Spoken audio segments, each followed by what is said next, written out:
இந்த ஒரு நல்ல நேரத்தை ஆண்டவர் நமக்கு தந்திருக்கின்றார். எல்லோரும் அன்புறவில் ஒற்றுமையாக வந்திருக்கின்றோம். இயேசுவை மையமாக கொண்டு எல்லோரும் இந்த நேரத்திலே அன்பை பிரதிபலிக்கக்கூடிய ஒரு நல்ல தளமாக இந்த மார்க் அன்பியத்தை நான் பார்க்கின்றேன். அன்பார்ந்தவர்களே, முதல் ஆண்டு விழா, உங்களுடைய எவாலுவேஷனை பார்ப்போம். முதல் ஆண்டு விழா, இந்த பிள்ளைங்க யாராவது ஒரு சின்ன ஸ்டேஜ் ஃபியர் ஏதாவது இருந்துச்சா? ஒருத்தட்டையும் ஒன்றும் கிடையாது. ரொம்ப இயல்பாக இந்த பிள்ளைங்க தங்களுடைய திறமையை வெளிப்படுத்தினாங்க. அதில் குறிப்பாக அன்னைக்கு நம்ம என்ன டேயை சிறப்பிக்கிறோம்? மதர்ஸ் டே, அப்படிதானே? அன்னையர்கள் தினம். இதற்கு முக்கிய காரணம் தாய்மார்கள். இந்த தாய்மார்கள் இந்த பிள்ளைங்களை சிறு வயதிலேயே, அப்பாவும் சேர்த்தான் சொல்கிறேன், இந்த பெற்றோர்கள் சிறு வயதிலேயே பிள்ளைங்களை மிக அருமையாக உருவாக்குறாங்க.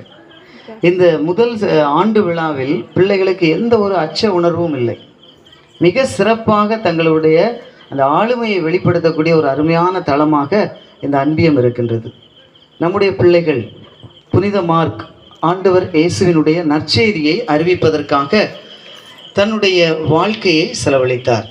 இந்த சின்ன பிள்ளைங்க அவங்களுடைய மழலை குரலில், அவர்களுடைய அழகான நடனத்தில் மற்றும் ஆண்டவர் இயேசுவினுடைய வார்த்தைகளை சொல்வதில் இன்றைக்கு நமக்கு நற்செய்தியை அறிவித்திருக்கின்றார்கள். எனவே மிக அருமை. பெரியவர்கள் முதல் சிறியவர் வரை எல்லோருமே இந்த அன்பிய விழாவில் சிறப்பாக செயல்பட்டீர்கள். எனவே இது ஒரு முதல் ஆண்டு விழா என்று சொல்வதற்கு இடமில்லை. ரொம்ப அனுபவம் பெற்ற ஒரு விழாவாக அமைந்திருந்தது. எல்லோருடைய உறவை பாராட்டக்கூடிய ஒரு அன்பான ஒரு தளமாக அமைந்திருந்தது. எனவே மிக்க நன்றி. எனவே இந்த அன்பியத்தினுடைய பொறுப்பாளர்கள், மேலும் குறிப்பாக இன்றைக்கு நான் கேள்விப்பட்டேன் நிறைய சுற்றத்து இறைமக்களும் வந்திருக்கீங்க. எனவே உங்களுக்கும் எனது நெஞ்சார நன்றிகளை தெரிவித்துக் கொள்கின்றேன். சிறு பிள்ளைகள் நல்ல தளத்தில் வளர்வதற்கு, உருவாவதற்கு இந்த அன்பியும் சிறந்த ஒரு இடத்தை வகிக்கின்றது.